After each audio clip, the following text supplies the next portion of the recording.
Uma mulher vai assumir a presidência do Superior Tribunal Militar em março. A ministra Maria Elizabeth Rocha é mineira, formada pela PUC de Minas, foi procuradora federal e desde 2007 está no STM. Já assumiu a presidência por um período curto, mandato tampão, mas agora vai assumir como presidente eleita. E ela assume num momento de muito conflito, muita tensão, para dizer o mínimo, entre civis e militares. Ministra, feliz que a senhora está aqui no meu programa hoje. E saiu a denúncia do Procurador-Geral da República contra a tentativa de golpe da democracia brasileira. E dos 34 denunciados, 23 são militares, sem contar o ex-presidente Jair Bolsonaro, que é reformado, mas da ativa e da reserva são 23. Eles também cometeram crimes militares. Eles serão julgados no STM em algum momento por algum desses crimes? Em algum momento, sim. Normalmente, essa competência seria nossa. Mas o ministro Alexandre de Moraes, que foi o primeiro juiz a atuar em todos os feitos que se sucederam no dia 8 de janeiro, se tornou prevento. Ou seja, ele é o juiz natural da causa. Tanto que a denúncia é uma ação penal originária que foi oferecida diretamente no Supremo Tribunal Federal e que será julgada, em princípio, pelo menos o seu recebimento, pela primeira turma. Pode ser que depois, acredito eu, que seja afetada ao plenário o julgamento total, se a ação penal for, de fato, recebida e se transcorrer de acordo com os términos do processo. Mas não há aqui, pelo menos não à primeira vista, um crime militar conexo que leve a jurisdição militar a se pronunciar. Porém, se o processo for recebido, quando os denunciados se tornarem réus, forem julgados e eventualmente condenados, e a pena for superior a 2 anos, eles serão submetidos a uma representação de indignidade por oficialato. Eu falo for superior porque a pena aqui, somando todos esses concursos de crimes cometidos, supera até os 38 anos. Se for inferior a 2 anos, um conselho de justificação. Se for superior, uma representação de indignidade. Mas explica o que é representação de indignidade para o oficialato. Significa ser expulso do exército ou perder... É a morte ficta. É exatamente. É a perda do posto e da patente do oficialato. É quando o oficial se torna indigno para continuar integrando a corporação militar. Isso é competência privativa e exclusiva do Superior Tribunal Militar. Isso o Supremo não pode se pronunciar sobre este tema. Eventualmente pode haver crimes militares conexos, mas eu não identifiquei. Eu, com o meu olhar de leigo, o que eu vejo é uma coisa que os militares consideram fundamental na sua estrutura, que é a obediência à hierarquia. E teve muito tenente-coronel conspirando contra general ou acusando o general. Isso são crimes militares. Até conspirando contra a ordem. E desacatando o superior em mídias sociais. Isso é crime propriamente militar. E isso nós julgaremos. Mas nós precisamos... Mas o golpe de Estado em si, não? Não, é competência do Supremo Tribunal. Todas as tentativas que foram feitas para solapar o Estado Democrático de Direito serão apreciadas pelo Supremo Tribunal Federal. Certo. Agora, os crimes propriamente militares, como nós chamamos, os crimes de desobediência, de desacato superior... teve muita desobediência ali, muito desacato. Sim, isso nós dependeremos que o Ministério Público Militar ofereça uma denúncia. Então, nós dependemos que o Ministério Público Militar ofereça uma denúncia desses crimes que, eventualmente, vão ser apurados ao longo da instrução penal, porque vai haver uma instrução penal. Eu acho muito difícil, pelo que eu li na denúncia, e sem querer pré-julgar, porque os denunciados terão possibilidade de se pronunciar no prazo de 15 dias, poderão oferecer testemunhas, mas sem querer pré-julgar, eu acho muito difícil que essa denúncia não seja recebida. Porque o Dr. Paulo Bonet é um jurista de escola, é um jurista que ofereceu uma peça que tem começo, meio e fim, os indícios são fortes, né? Está bem fundamentada a peça processual. Então, recebida, acredito eu que ela será pela primeira turma. E como existe a súmula 606 do Supremo Tribunal Federal, que impede a impetração de habeas corpus contra ato monocrático de magistrado ou contra decisão de turmas, né, de órgãos fracionários, como é o caso das turmas, nem habeas corpus caberá para o trancamento da ação penal. Porque o inquérito já foi concluído, a denúncia já foi oferecida, então as defesas vão impetrar habeas corpus para trancar o quê, exatamente? Né? Então, eu acredito que realmente, ao longo da instrução penal, não é, muitos crimes, para além dos que foram apontados pelo Procurador-Geral, surgirão. E aí cabe ao Ministério Público Militar atuar. Tá certo. De tudo que a senhora leu, já da denúncia, acompanhou, a senhora está falando que é um documento muito consistente. Teve uma versão, como a defendida pelo presidente da Câmara, Hugo Mota, de que 8 de janeiro não foi uma tentativa de golpe. A sua visão, aquele evento de 8 de janeiro está vinculado a todos os outros? É uma tentativa de golpe ali? Eu não tenho a menor dúvida disso. E é espantoso, não é? Eu acho que quando o presidente Hugo Mota, inclusive, se pronunciou a esse respeito, ele não tinha noção, não é? E nem conhecimento dos fatos que foram expostos na denúncia. Porque isso foi feito com a Polícia Federal, isso foi apurado por ela, né? O Ministério Público era o único que era detentor do conhecimento de todos os atos que foram perpetrados e dos seus desdobramentos e dos seus antecedentes.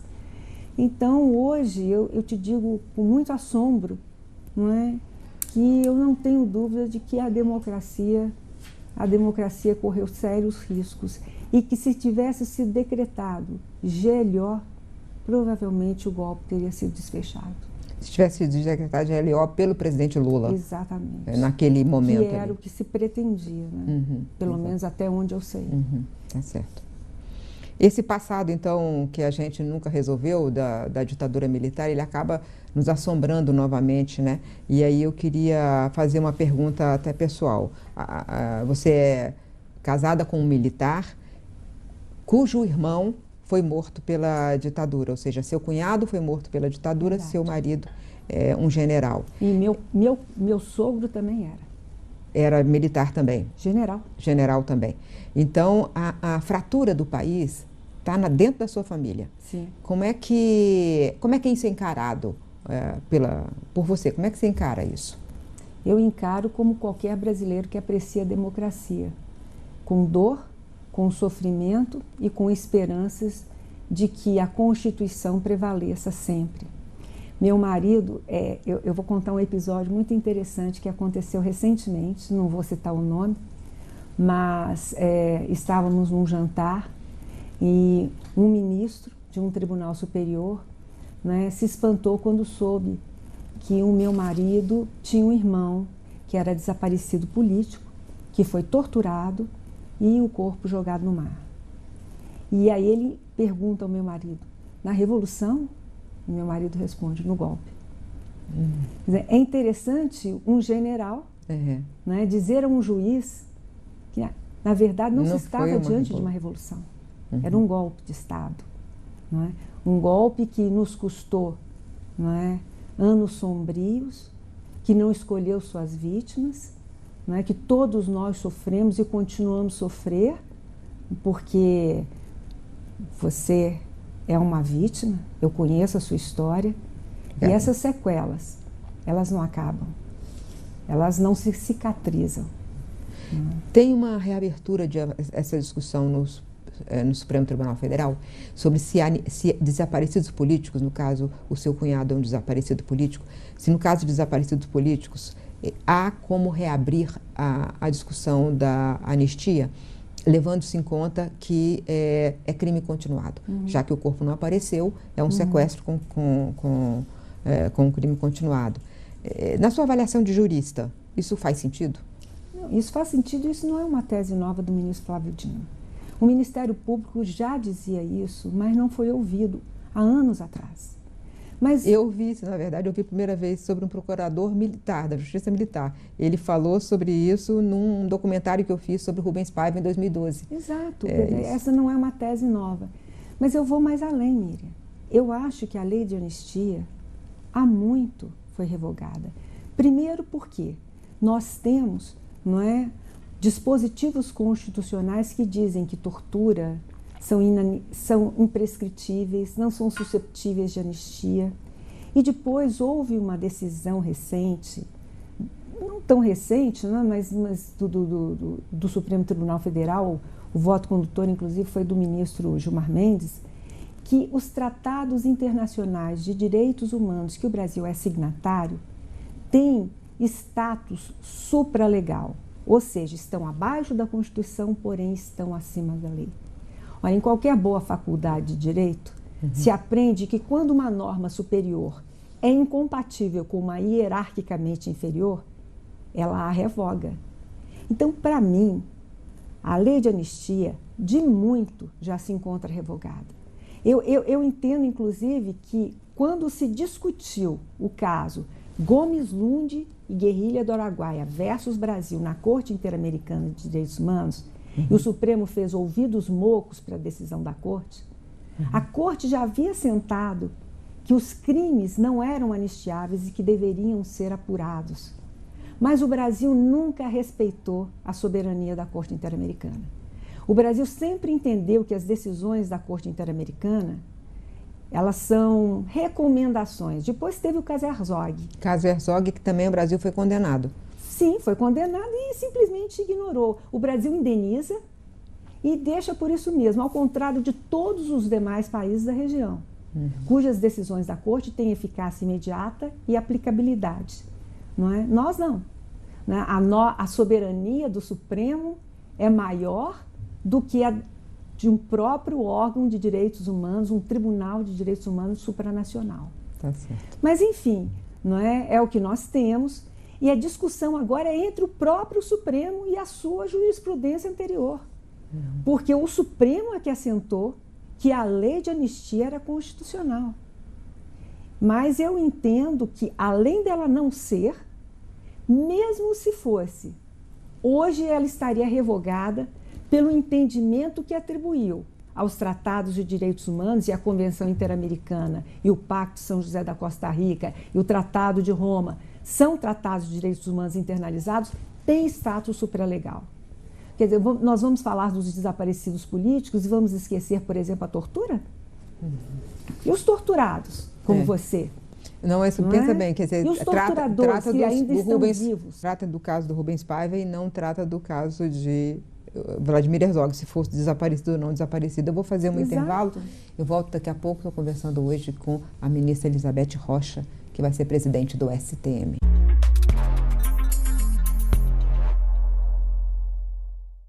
Hoje eu estou entrevistando a ministra Elizabeth Rocha, que vai ser presidente do STM. Ministra, a senhora enfrentou muita resistência para chegar onde chegou. Também a senhora é a primeira mulher a chegar nesse posto, né? No mandato tampão, teve resistência, naqueles 8 meses, né? Quando teve a senhora era vice-presidente, só para lembrar, para quem não se lembra, vice-presidente, o presidente entrou na expulsória e a senhora tinha que assumir, Tentaram mudar o regimento interno, para me impedir. Tentaram mudar o regimento interno. E agora, a eleição foi muito disputada. Sim. Teve a maioria, mas teve muita gente que votou contra. Mas um detalhe, Miriam, eu tive a maioria com o meu voto. O voto decisivo... Foi um voto de diferença? Sim, o meu. Como é que você explica essa resistência toda e como é que vai lidar com isso nesse seu mandato? Bem, eu em primeiro lugar, atribuo ao patriarcado. Não tenho a menor dúvida que o fato de eu vestir saias incomoda, não é? E eu sou uma pessoa que voto com independência e não me intimido diante nem poderia, não é? Diante de dissidências e divergências. Eu ouvi do ministro Marco Aurélio uma vez um conselho que eu sigo à risca, não é? Não apenas para me colocar na corte, mas também quando eu sou vencida nas minhas decisões. Quem não sabe conviver com a divergência não pode compor um órgão colegiado. Então, eu sempre aceitei, né, ser vencida, e eu sou o voto vencido do tribunal, desde os meus 18 anos de corte, e sempre aceitei respeitosamente. Né? Então, eu não admito que as minhas decisões, que os meus entendimentos sejam atacados. Não é? Claro que a divergência jurídica, ela faz parte ali da nossa discussão, e isso acontece em todos os tribunais. Mas a questão é que eu sinto que fui, de uma certa forma, preterida pelos meus pares por pensar diferente deles. Primeiro, porque eu sou a única do meu gênero naquele tribunal. Depois, porque o Brasil está dividido e aquele tribunal refletiu a divisão exata do Brasil. 7 votaram contra mim, 7 votaram a favor, e eu desempatei com o meu voto. Eu não pude nem ser elegante, como o ministro Barroso, de não votar em mim. Eu tive que votar em mim para poder ser eleita. E digo que não foi o meu voto que me elegeu, foi o voto de todas as magistradas, de todas as mulheres, que não tenham um teto de vidro para quebrar. Nós temos paredes, portas, janelas, um laguinho de vidro. Nós somos impedidas de ascender aos cargos de poder e de comandos de todas as formas possíveis. É incrível como o patriarcado ainda domina, né, as relações de poder dentro do Estado. E eu sou uma feminista, né, uma garantista, e acho que estou fazendo ali um papel que é abrir portas para as novas gerações de mulheres que virão depois de mim. Porque não é possível que elas sofram da mesma... Porque é sofrido, Miriam, é doloroso. Não é? Não vou dizer para você que não foi, não. Imagino, eu sofri, não é? 18 anos esperando a minha vez. E outra coisa é que eu queria saber como é que convive com... Assim, eu recentemente estava conversando com os militares de alta patente, eu conversando com um brigadeiro. Ele falou, Miriam, nós somos conservadores. Nós das Forças Armadas somos conservadores. É assim que nós somos. Falei, ok, nenhum problema sobre isso. Não pode ser golpista, mas pode ser conservador. Com certeza. Mas aí a senhora convive com o meio militar até dentro da família, sendo feminista. Isso aí não causa polêmicas? Meu marido é um general fora da curva. Não é? Meu marido, a vida inteira, ele é um engenheiro militar, que foi professor do INE durante muitos anos, depois foi instrutor da ECM, tem uma história... Eu o conheci na sala dos professores da Faculdade Cândido Mendes, em Ipanema, no Rio de Janeiro. Então, o meu marido não é, né, e talvez esse tenha sido o meu grande susto, um modelo, né, do militar, do protótipo militar. Ele é uma pessoa aberta, ele é uma pessoa de esquerda, se eu posso dizer assim, né, mas... Os meus colegas são conservadores e eu respeito isso. O problema não é pensar diferente de mim, né? É o que eu digo, a tolerância é o respeito. Você não precisa concordar com o outro, mas você tem que respeitá-lo. Você tem que tolerá-lo. E é isso. E às vezes eu sinto que eu não sou tolerada.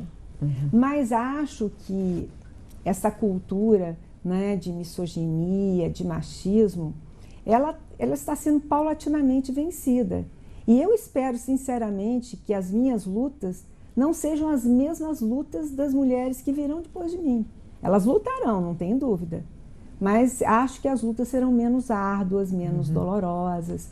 Eu brinco que se eu hoje me sento na cadeira de magistrada no Superior Tribunal Militar, é porque muita sufragista morreu, é porque muita sufragista apanhou, para eu poder estar lá, né? Então, isso faz parte do nosso crescimento, do nosso processo civilizatório, e eu tenho para mim que direitos civis nunca são concedidos, mesmo que estejam fundamentalizados na Carta Política, clausulados como pétreos, eles são arrancados a forceps. É assim com os negros, com os indígenas, com as mulheres, não é? Com a comunidade LGBTQIA+.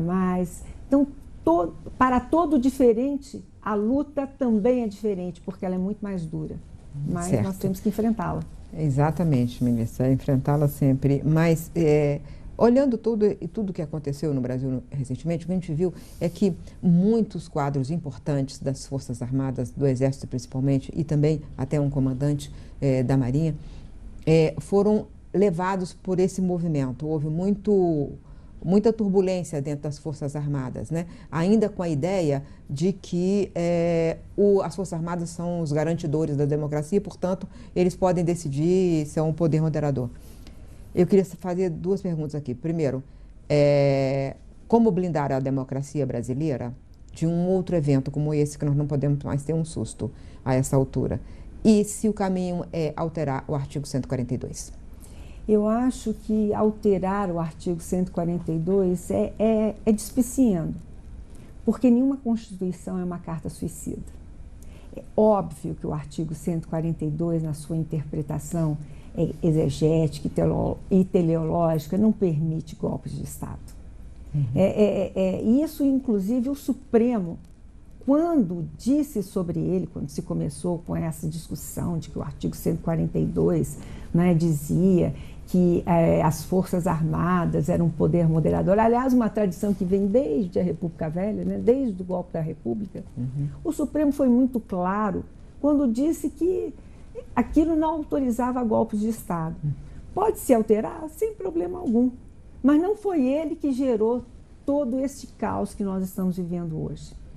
Né? Eu acho que a maneira que nós temos de blindar a democracia é, primeiro, o judiciário ser o garante dela, porque ele que, em última análise, bate o martelo e dá a última palavra, e que diz qual é o direito e interpreta a Constituição.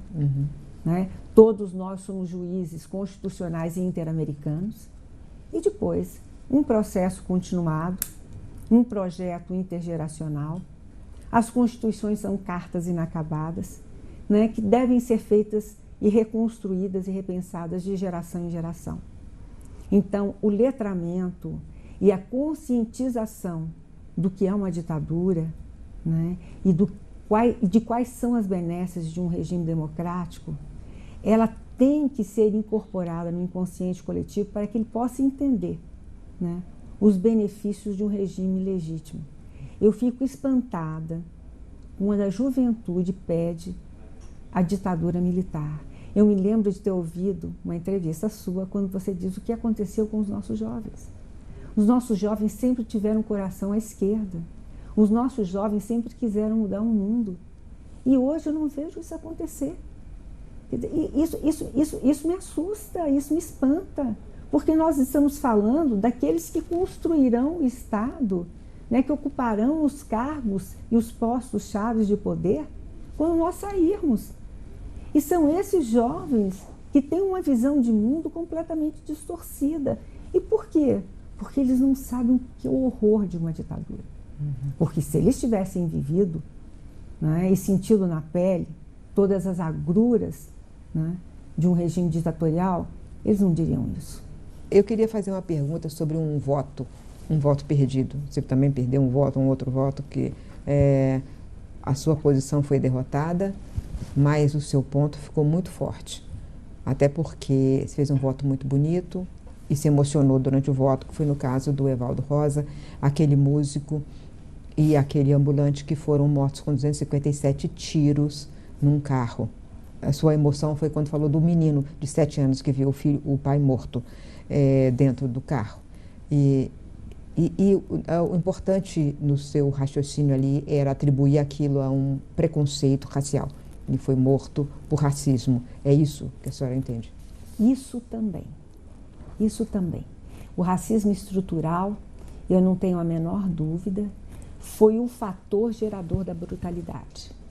Quando viram, não é, um negro dirigindo um carro que, infelizmente, lamentavelmente, era o mesmo carro que meliantes tinham roubado, furtado um pouco antes, na cabeça daquele grupo de militares, aquilo era inaceitável, porque, em princípio, o corpo negro é um alvo. Depois, um negro não é um motorista de um carro, ele deveria estar dentro de um ônibus suado, não é? E nunca conduzindo com uma família, né, com a família ao lado, né, um veículo de um homem de classe média, que em princípio deveria ser branco. Eu disse e repito que uma cena daquelas jamais teria acontecido em Ipanema, no Leblon. Aconteceu na periferia. Então, o racismo estrutural foi um fator de decisão que eu não tenho dúvida alguma que foi fundamental. Mas tem mais do que isso. Esse uso indiscriminado de garantias de lei e da ordem para substituir o papel das polícias militares porque por diversas razões não estão dando conta de lidar com a violência urbana, sobretudo no Rio de Janeiro, não é? E que são forças que estão acostumadas a lidar com a letalidade. Então, eu acho que uma pergunta também tem que ser feita. Por que se utiliza tanto GLOs quando é o papel das polícias exercer a repressão, né, de uma forma menos bruta, de uma forma menos violenta, né, e tentar conter essa criminalidade urbana que não para de crescer? Eu reconheço que é um problema grande, é um problema grave, que o Brasil não está conseguindo resolver, mas eu não consigo separar, Miriam, esse binômio, direitos humanos e segurança. Todo cidadão brasileiro tem direito à segurança, é um direito fundamental. Agora, isso não pode vir apartado dos direitos humanos, que têm que ser respeitados. Fazer uma última pergunta também relacionada a isso, porque infelizmente o tempo está acabando.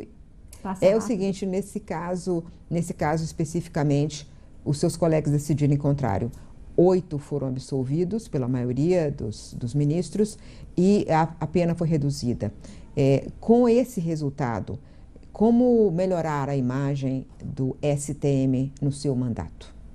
A Justiça Militar, apesar de todas as suas agruras, não é, ela tem um papel importante na construção do Estado democrático.